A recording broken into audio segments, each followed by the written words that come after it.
بكل بساطة أنا أمنية، وأنا بتعالج نفسيا بروح لدكتور نفسي من فترة طويلة وبشكل مستمر. تحذير: الفيديو ده من الفيديوهات اللي عيب نعملها عشان المجتمع عامل وصمة عار على العيانين وعلى الدكاترة النفسيين.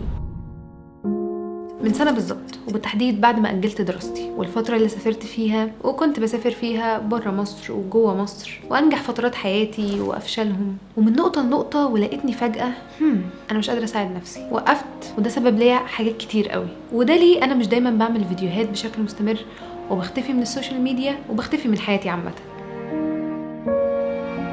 وانا بدأت رحلة علاج النفسي من سنة تقريبا، ودي حاجة غيرت حياتي. بس على قد ما دي خطوة مهمة جدا، انا اترددت اشارككم ده ولا لا. دي تاني مرة اصور فيها الفيديو ده، حتى الفيديو ده عمالة اجله بقالي كذا شهر، قول لا بعدين حسيت لي لا، الناس بتشارك سفرياتهم، انجازاتهم، حياتهم التحفة، قد ايه الناس مبسوطة، قد ايه الناس عايشين الحياة البيرفكت، وده مش حقيقي وما بيحصلش طول الوقت. بعدين حسيت زي ما بشارككم تجارب السفر، التعليم، الشغل، ليه ما كلمكوش عن تجربة حقيقية فرقت في أهم وأصعب فترات حياتي وساعدتني كتير. ممكن حد فيكم محتاج يسمع الكلام ده، أو حد من صحابكم. بداية الموضوع في شهر 10 سنة 2022 لاحظت أعراض بتظهر عليا، زي برجع أو بستفرغ طول الوقت بدون سبب أو مرض عضوي، بذاكر أو بعمل مونتاج أو بشتغل وأقوم أسيب كل ده وأخش أرجع من غير سبب، بترعش طول الوقت وأنا باكل، وأنا نايمة، وأنا لسه صاحية من النوم، وانا قاعده، وانا بعمل اي حاجه. ما كنتش باكل وما كانش عندي نيه ان انا اذي نفسي، بس اللي كنت باخد بالي منه ان انا بنسى الاكل، بفتكر كل كام يوم ان المفروض اكل. كنت بتجمد في السرير وما بقدرش اقوم، او ما بعرفش انام، بقوم بصحى بجري، فعلا بعمل شوك لجسمي بطريقه لا اراديه، الحياه ملهاش معنى خالص، وفقدت الاتصال بكل حاجه حواليا، وانعزلت. دايما حاسه بوجع في قلبي، وساعات النفس بيبقى صعب، تقل وارهاق. ساعات ما كنتش بقدر اقوم من السرير غير بعد 6 ساعات صحيان، مش عشان انا عايزه افضل نايمه، عشان انا عاجزه اني اقوم، عجز حقيقي. كنت عارفه المفروض اعمل ايه، كنت عارفه ازاي اعمل حاجات، كنت عارفه وبحط خطه وبعمل، وعملت كل حاجه، ما اعرفش اعمل اي حاجه من الحاجات دي. كنت بحاول اخبي قدام اي حد حواليا اني بترعش وانا باكل، اني بطني وجعاني دايما، اني عايزه اقوم اسيب اي تجمع واروح ارجع، او ابقى عايزه اعيط ومعرفش اعيط. اختفيت فتره طويله حتى من الفيديوهات، الموضوع عمال يزيد وفلاش باكس. فكرت وساعتها اتحركت بسرعة أطلب مساعدة، واتشخصت بعدين بانكزايتي ديس اوردر، اضطراب القلق، ديبريشن، اكتئاب، PTSD Post Traumatic Stress Disorder، كرب ما بعد الصدمة. أنا مش حد قلق، أنا مريضة بالقلق ومش بعرف أتحكم في ده. ناس كتير فاكرة إن القلق إنك تقعد تهدى وخلاص، بس ده مش بيحصل. الاكتئاب ما كانش مجرد حزن. ناس كتير فاكرة إن الاكتئاب إنك حزين، لا، الحزن حاجة والاكتئاب حاجة تالتة خالص. كان مرض بيعطلني، بيتقل جسمي، بيخليني معرفش أعمل حاجات كتير قوي، عندي إرهاق دايما. الديبريشن مش هو إني شخص حزين قررت بكامل قواي العقلية إن أنا أودي نفسي في الحتة الضلمة دي من حياتي، لا، هو مرض. الحزن مشاعر طبيعية، أما الاكتئاب مرض.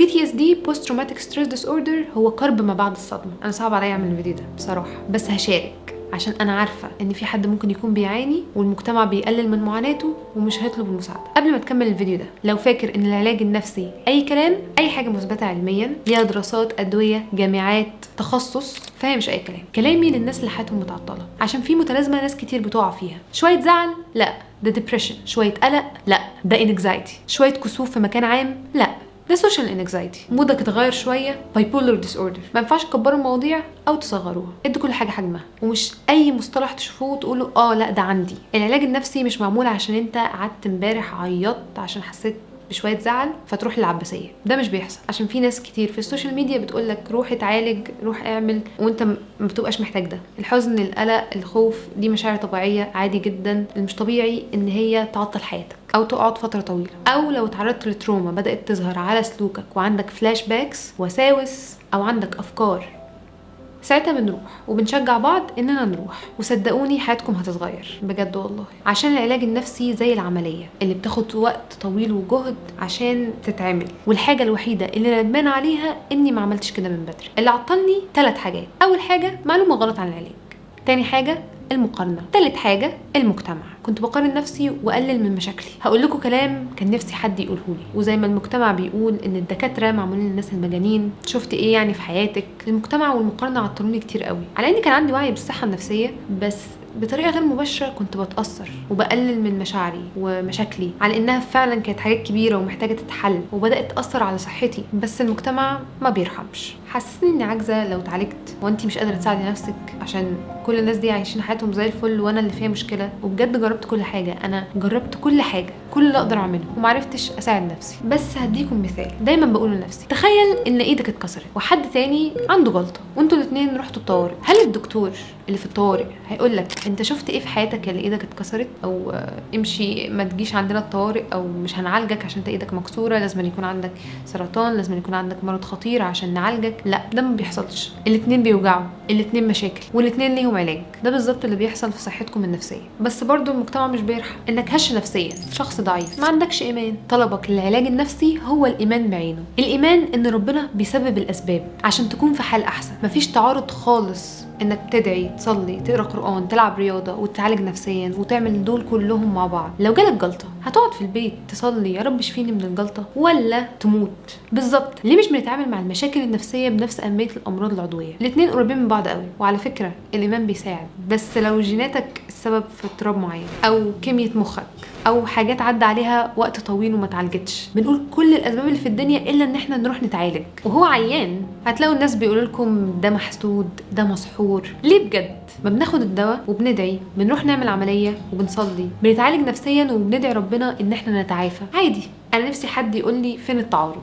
الاوجاع النفسيه بالنسبه لي زي بالظبط الامراض العضويه واكتر، عشان لو بطنك وجعاك بتاخد دواء وبتخف على طول. بس لو في حاجه مش متشافه، مش ماديه، لو اضطراب مزمن، بتحتاج وقت.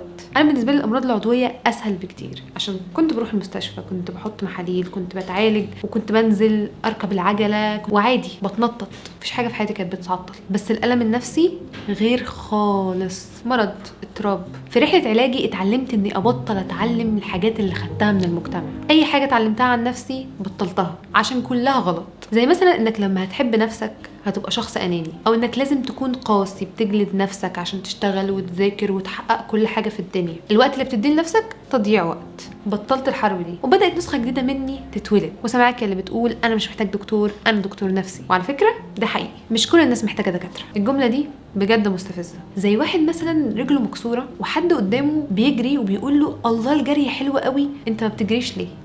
انت السبب ان انت ما بتجريش. انا رجلي مكسوره، انا مش عارفه اجري، مش عارفه امشي بنفس السرعه اللي الشخص الطبيعي بيمشي بيها. ده بالظبط اللي بيحصل. لو كنت عارفه اساعد نفسي كنت ساعدت نفسي. فخ التقليل. فخ التقليل ان لحد النهارده اللي حواليكوا هيقللوا من اي حاجه هتعيشوها، بس ده مش مهم. وانا مش مهتمه الصراحه بالناس شايفه ده ازاي او رايهم عامل ايه، عشان مش معنى ان الامراض او الاضطرابات النفسيه مش ماديه يبقى هي مش موجوده، بس معنى ان انت حاسس بيها فده اكبر دليل انها موجوده. عشان كده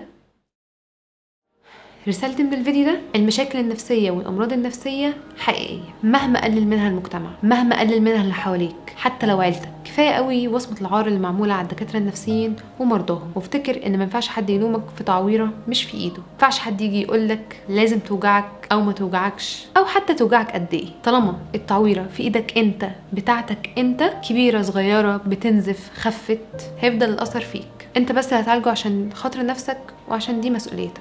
ارحموا نفسكم عشان تكملوا، عشان تعرف تكون عايش مش مجرد حي. عشان في ناس كتير على قيد الحياة بس هم مش عايشين. الأذى اتعمل وخلص، الإصلاح والتعافي ده بتاعنا احنا. هو بس كده. انا دايما بقول لو عجبكم الفيديو لايك وتابعوني، بس المرة دي لو عجبكم الفيديو شاركوه مع الناس اللي حواليكوا والناس اللي بتعاني. ولو حد من صحابكم بيعدي بمرحلة مش احسن حاجة ادعموهم. الحياة مليانة حاجات صعبة، ارحموا بعض.